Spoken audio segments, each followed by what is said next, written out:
All right, are you thinking of buying or perhaps refinancing your home? 3 on your side's Gary Harper here with a warning. Gary? Yeah, not very long ago, adjustable mortgages were the big way to go, like a year, maybe even 2 years ago. But adjustable rate mortgages have really turned out to be a kick in the teeth.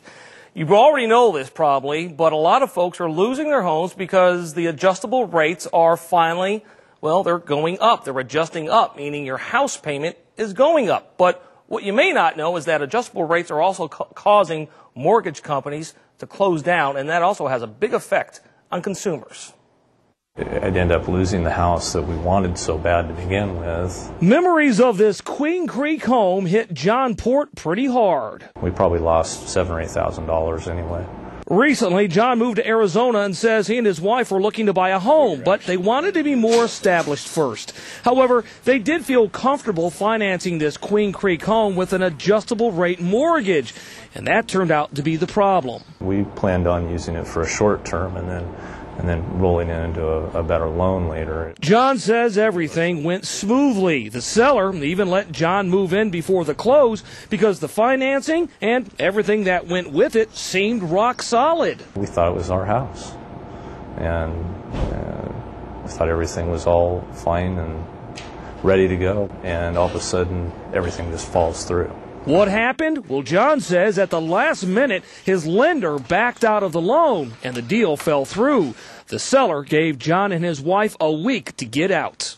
With everything the way it went, we felt so terrible for the people we were buying the house from. It made us look like we were flakes.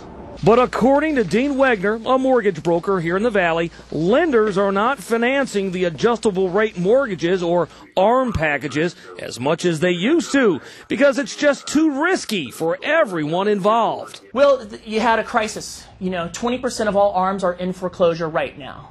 10% of mortgages across the board are delinquent right now.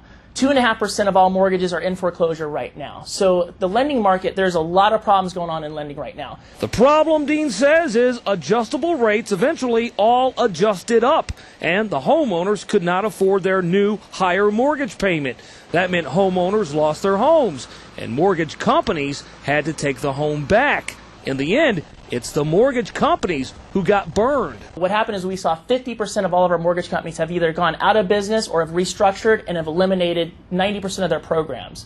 What this all means to you is that fewer lenders are vying for your business. And if they do want your business, they'll most likely persuade you to take a 30-year fixed mortgage. It's the Cadillac of all loans. It's the most traditional loan of all time, and there's not going to be a surprise down the road. As for John, he says hindsight is 20/20. He now believes it would have been a big gamble to have an adjustable rate mortgage and is glad his deal fell through when it did. He's now licking his financial wounds, realizing it could have been a lot worse. Unfortunately, we lost the money, the earnest money and so forth, but we would have lost a lot more if we would have stuck with the original loan. Now, lenders who have not shut their doors are trying to sell their adjustable rate mortgages to other companies. They want to get rid of the problem, but no other lenders out there are really wanting to buy other notes because of the big problem that we're having now. So bottom line here is if you're going to refinance or if you're looking to buy another house, the experts are saying go with the fixed mortgage and do away with the adjustable rate. The thing is, standard. Well, the adjustable rate, though, the big attractive thing was, of course, the rate was lower. Yeah, but now it's not so low to where it's even attractive anymore. Absolutely. It's a big problem.